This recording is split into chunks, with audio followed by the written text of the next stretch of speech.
Punitive versus rehabilitative justice. The costs of destruction and the promise of redemption. Punitive justice, which focuses on punishment rather than rehabilitation, has long been the dominant approach to criminal justice in many societies, particularly in the United States. While it may offer a sense of retribution for victims and deter some potential offenders, this system has also caused significant harm to individuals and communities. The idea that the harsh treatment of offenders is the best way to uphold justice is increasingly being challenged by data, history, and shifting societal values. The financial burden of punitive justice is enormous, and its impact on the lives of those caught in its web often extends far beyond the intended punishment, creating cycles of crime and disadvantage that affect generations. In contrast, rehabilitative justice offers an alternative that sees offenders as people capable of reform, emphasizing treatment and reintegration rather than punishment. As societies reconsider their approach to crime and punishment, rehabilitative justice is emerging as a more humane and economically viable solution. Punitive justice operates on the principle of deterrence, incapacitation, and retribution. When a person commits a crime, especially in the United States, the justice system often responds with severe penalties, including long prison sentences, even for non-violent crimes or misdemeanors. The logic behind this approach is that harsh punishments will deter future offenses and protect society by removing dangerous individuals from the streets. However, the reality is far more complex, and the costs, both financial and social, are significant. The financial costs alone are staggering. The United States has the highest incarceration rate in the world, with approximately 2.1 million people behind bars, according to data from the Prison Policy Initiative. The cost to taxpayers is immense. A 2017 report by the Prison Policy Initiative estimated that the total cost of the U.S. criminal justice system, including incarceration, was over $182 billion per year. Housing prisoners is expensive, with the average cost per inmate ranging from $30,000 to $60,000 annually, depending on the state. Much of this money is spent incarcerating individuals for non-violent crimes, such as drug offenses, which could be handled through less punitive measures. Beyond the financial toll, punitive justice often inflicts lasting harm on the lives of individuals. A prison sentence does more than punish an offender. It strips them of their social ties, disrupts their employment, and brands them with a criminal record that makes future opportunities, such as finding a job or securing housing, extremely difficult. A 2018 study from the Prison Policy Initiative found that formerly incarcerated people face an unemployment rate of over 27%, higher than the overall U.S. unemployment rate at the height of the Great Depression. This social exclusion can trigger a cycle of recidivism, where individuals who are unable to reintegrate into society turn back to crime, perpetuating the cycle of punishment and marginalization. A well-known historical example of the destructive impact of punitive justice is the war on drugs in the United States. In the 1980s and 1990s, harsh mandatory minimum sentences for drug offenses led to the mass incarceration of low-level offenders, disproportionately people of color. These policies destroyed families, destabilized communities, and contributed to the overcrowded prison system, all while doing little to curb drug use or trafficking. Michelle Alexander's landmark book, The New Jim Crow, argues that these policies effectively created a racial caste system, where the punitive response to drug crimes marginalized entire generations of African Americans.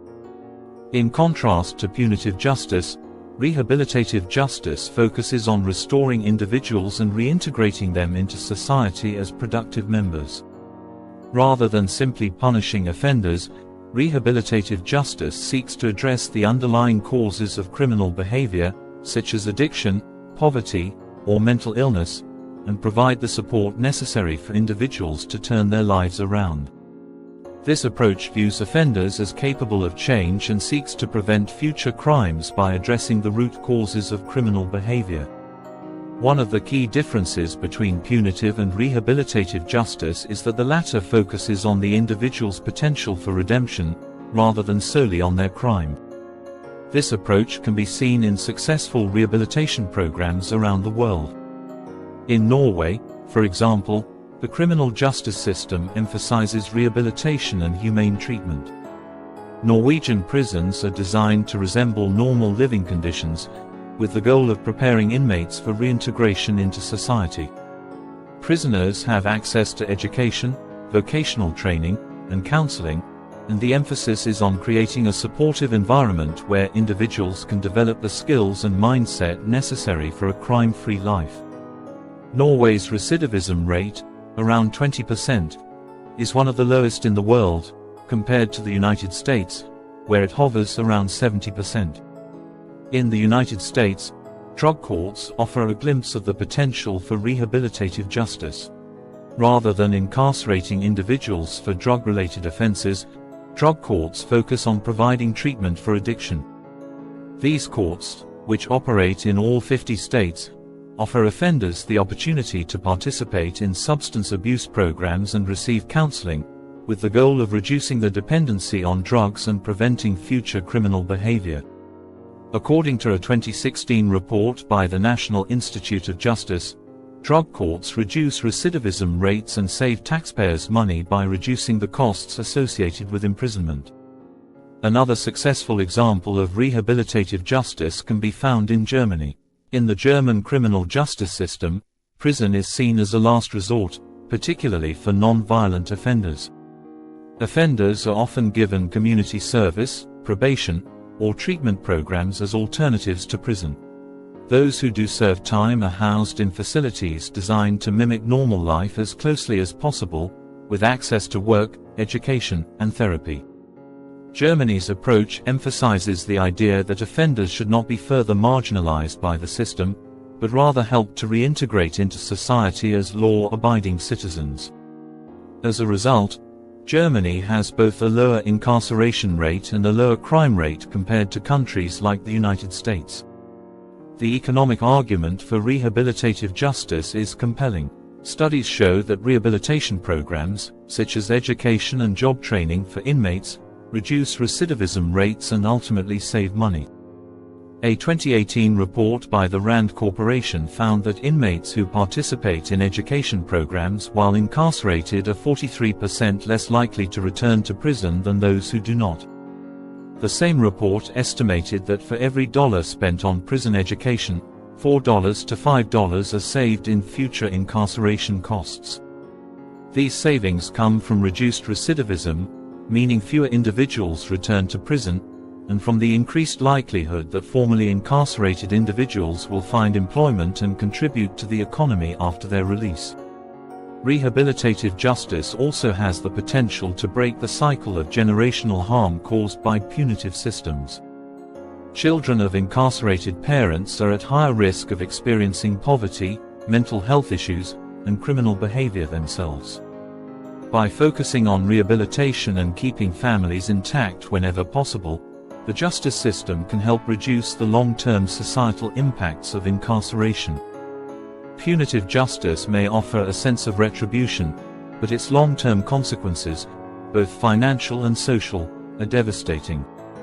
By destroying lives and making it difficult for individuals to reintegrate into society, punitive systems perpetuate cycles of crime and disadvantage, all at a steep cost to taxpayers.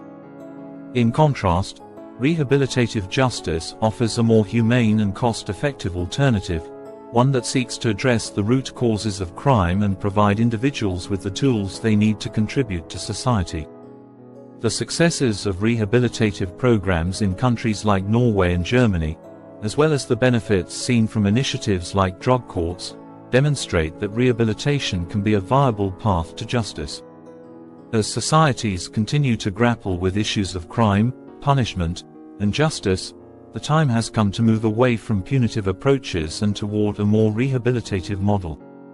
By treating individuals as capable of change, rather than as disposable, we can create a more just, equitable, and prosperous society.